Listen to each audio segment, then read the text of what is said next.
오늘은 우리가 늘 주시하고 있지만 쉽게 예측하기 어려운 주제, 바로 북한의 종말 시나리오에 대해 심층적으로 다뤄보려 합니다. 북한이라는 나라는 그 특유의 폐쇄성과 예측 불가능성 때문에 언제나 국제사회의 초미의 관심사였죠. 특히 정권의 안정성과 김정은 위원장의 신변에 대한 궁금증은 끊이지 않고 있습니다.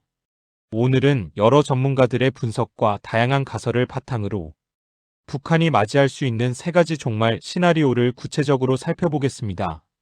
과연 어떤 상황들이 북한 정권을 끝으로 이끌 수 있을까요? 그리고 이러한 시나리오들이 현실화될 경우 한반도와 국제사회에는 어떤 파장이 일어날까요? 우리가 함께 고민해봐야 할 중요한 질문들입니다. 각 시나리오의 핵심적인 내용과 함께 그에 따른 파급 효과, 그리고 주변국들의 대응 방안까지 자세히 알아보는 시간을 갖겠습니다. 자, 그럼 첫 번째 시나리오부터 시작하겠습니다. 첫 번째 시나리오는 바로 쿠데타입니다. 북한 내부의 권력 변동은 항상 외부 세계의 상상력을 자극하는 요소입니다. 하지만 과연 북한에서 쿠데타가 현실적으로 가능할까요? 일반적으로 쿠데타는 강력한 군부 세력이나 특정 엘리트, 집단이 정권을 전복하는 형태로 나타나곤 합니다. 이러한 쿠데타는 국가의 근간을 뒤흔들 수 있는 극단적인 사건으로 성공 여부와 관계없이 엄청난 혼란을 야기할 수 있습니다. 북한의 경우 김정은 위원장은 집권 이후 공포 정치를 통해 자신의 권력을 공고히 해왔습니다. 그는 2011년 김정일 사망 후 권력을 승계하면서부터 자신의 체제를 확고히 하기 위해 수많은 고위 인사들을 숙청하고 군부 내 핵심 세력들을 교체하며 자신에게 충성하는 인물들로 주변을 채웠죠. 이러한 강도 높은 통제는 역설적으로 쿠데타를 어렵게 만드는 요인으로 작용합니다. 모든 잠재적 반대 세력을 미리 제거하거나 약화시킴으로써 조직적인 반란을 사전에 차단하려는 의도입니다. 태영호 의원의 분석에 따르면 북한군은 당 조직의 강력한 감시 아래 놓여 있어 남한의 하나회와 같은 사조직의 존재 자체가 불가능하다고 합니다. 군 내부에 파벌이 형성되는 것 자체가 철저히 감시되고 통제된다는 의미입니다. 또한 평양방어사령부나 호위사령부 등 김정은 위원장을 직접 호위하는 부대들의 막강한 위력은 외부 세력의 접근을 원천 봉쇄하고 있습니다. 이들 부대는 최정예 병력으로 구성되어 있으며 김정은의 신변 안전을 최우선으로 하는 임무를 수행합니다. 이런 상황에서 조직적인 쿠데타를 기획하고 실행하기란 거의 불가능에 가깝다고 볼 수 있습니다. 그렇다면 쿠데타 시나리오는 완전히 배제해야 할까요? 꼭 그렇지만은 않습니다. 북한 내부에서 과거에도 군사 반란 시도가 있었다는 주장들이 제기된 바 있습니다. 1990년대 푸른제 아카데미 사건이나 육군단 사건 등이 대표적인 예시로 언급되곤 합니다. 이러한 사건들은 비록 실패로 끝났지만 북한 내부에도 정권에 대한 불만 세력이 존재했음을 시사합니다. 당시 정세는 지금과는 다르지만 권력에 대한 불만과 체제에 대한 회의는 언제든 다시 고개를 들 수 있습니다.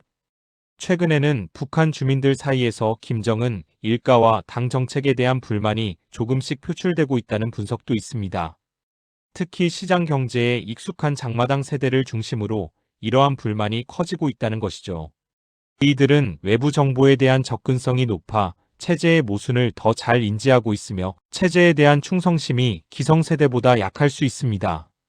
물론 이러한 불만이 곧바로 대규모 쿠데타로 이어질 가능성은 낮다고 보는 시각이 지배적입니다. 북한 주민들은 정권의 잔인함을 너무나 잘 알고 있기 때문에 주동자로 찍히는 순간 가족과 친척까지 정치범 수용소로 끌려가는 참혹한 현실을 마주해야 합니다. 이러한 공포 분위기 속에서 집단적인 민중 봉기나 군부 쿠데타는 극히 어렵다는 것이 지배적인 분석입니다.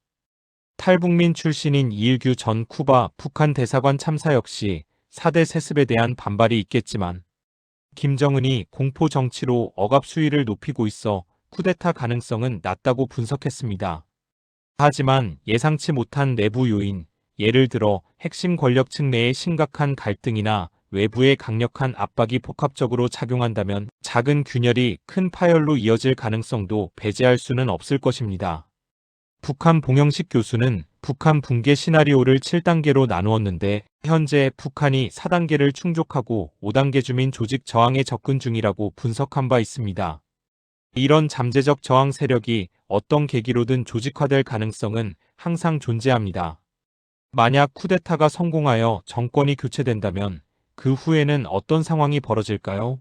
새로운 지도부가 들어설 수도 있고 일시적인 권력 공백 상태가 발생할 수도 있습니다. 이 과정에서 핵무기 통제권 문제가 발생할 수 있고 이는 한반도와 국제사회 전체에 지대한 안보 위협을 초래할 것입니다. 주변국들의 개입 가능성도 커질 것입니다. 특히 중국은 북한에 군대를 배치하여 영향력을 확보하고 한국 또는 미국의 개입을 저지하려 할 수 있습니다. 쿠데타 시나리오는 북한의 미래에 가장 큰 불확실성을 더하는 요소 중 하나임이 분명하며 그 결과는 한반도의 미래를 완전히 바꿀 수 있을 정도로 파괴적일 수 있습니다. 두 번째 시나리오는 바로 김정은 급사입니다. 김정은 위원장의 건강 이상설은 그의 집권 초기부터 꾸준히 제기되어 왔습니다. 과도한 비만, 흡연 그리고 알려진 심혈관 질환 등은 언제든 급작스러운 건강 악화나 사망을 초래할 수 있다는 우려를 낳고 있습니다. 2020년과 2021년에는 잠시 잠적하여 건강 이상설이 크게 불거지기도 했습니다. 만약 김정은 위원장이 갑작스럽게 사망한다면 북한 정권은 어떤 상황을 맞이하게 될까요?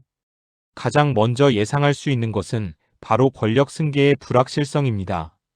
북한은 백두혈통을 기반으로 하는 3대 세습 체제를 유지해왔습니다. 김정은 위원장은 아버지 김정일 위원장이 갑작스럽게 사망한 후 불과 30살도 되지 않은 나이에 권력을 승계했습니다. 당시에도 많은 우려가 있었지만 김정은은 잔혹한 숙청과 공포, 정치를 통해 자신의 권력을 성공적으로 공고히 했습니다.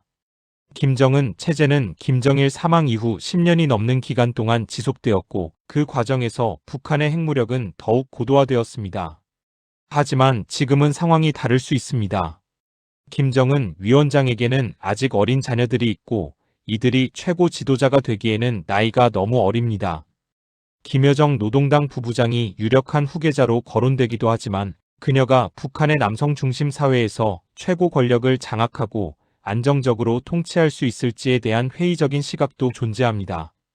북한 체제의 특성상 남성 중심의 권력 구조가 공고하여 여성 지도자의 등극이 쉽지 않을 것이라는 분석도 있습니다. 만약 명확한 후계 구도가 확립되지 않은 상태에서 김정은이 급사한다면 북한 내부에서는 심각한 권력 투쟁이 벌어질 가능성이 매우 높습니다. 당, 군부, 그리고 핵심 엘리트 그룹 간의 주도권 다툼은 북한 사회 전체를 극심한 혼란에 빠뜨릴 수 있습니다. 이러한 혼란은 내부 분열을 심화시키고 나아가 북한 체제의 붕괴로 이어질 수도 있습니다. 이 과정에서 외부 세력의 개입을 초래할 수 있는 위험도 내포하고 있습니다. 더 큰 문제는 핵무기 통제권입니다. 김정은 위원장이 사망할 경우 누가 핵무기에 대한 최종 통제권을 행사할 것인지가 불분명해질 수 있습니다. 북한의 핵무기는 김정은 체제의 최우선 가치이자 생존의 보루로 여겨져 왔습니다. 일각에서는 당중앙군사위원회 2인자가 핵무기 통제권을 이양받을 것이라는 시나리오를 제시하기도 합니다. 그러나 급박한 상황에서 이양 과정이 원활하게 이루어지지 않거나 여러 세력 간의 핵 통제권 다툼이 발생할 경우 핵무기가 오용되거나 심지어 테러 단체의 손에 넘어갈 위험성도 완전히 배제할 수는 없습니다. 이는 한반도를 넘어 전 세계적인 안보 위협으로 비화될 수 있는 매우 심각하고 비극적인 문제입니다. 만약 핵무기가 통제 불능 상태에 놓이거나 의도치 않은 방향으로 사용된다면 그 파장은 상상하기 어려울 것입니다. 따라서 김정은 급사 시나리오는 북한 내부의 혼란뿐만 아니라 국제사회 전체에 지대한 영향을 미칠 수 있는 중대한 사안입니다. 주변국들은 이 시나리오에 대비하여 긴밀한 공조체제를 유지하고 핵무기 통제와 대량 탈북 사태에 대한 인도적 지원 등 다각적인 측면에서 비상계획을 마련해야 할 것입니다. 특히 한국, 미국, 중국, 러시아, 일본 등 주요 관련국들은 북한 급변 사태에 대비한 대응 방안을 준비하고 있습니다. 중국은 북한의 군을 파견하여 국경 지역의 안정화를 꾀하고 난민 유입을 통제하려 할 수도 있습니다. 미국의 입장에서는 핵무기 확산을 막는 것이 최우선 과제가 될 것입니다. 마지막 세 번째 시나리오는 바로 미국의 참수작전입니다. 참수작전이란 적국의 지도자를 제거하거나 체포함으로써 적의 전쟁 수행 의지를 꺾고 체제를 마비시키는 군사작전을 의미합니다. 미국은 실제로 김정은 위원장을 겨냥한 참수 계획을 가지고 있는 것으로 알려져 있습니다. 이는 북한의 핵무기 개발과 위협에 대한 미국의 강력한 경고이자 대응 전략 중 하나입니다. 과거 북한 핵위기가 고조될 때마다 미국의 전략 자산들이 한반도에 전개되고 특수부대 훈련 등이 언론에 보도되면서 참수작전의 가능성이 끊임없이 제기되어 왔습니다. 이러한 움직임은 북한 정권에 대한 심리적 압박으로 작용합니다. 그러나 참수작전은 현실적으로 수행하기 매우 어려운 작전으로 평가됩니다. 그 가장 큰 이유는 바로 북한의 핵무기입니다.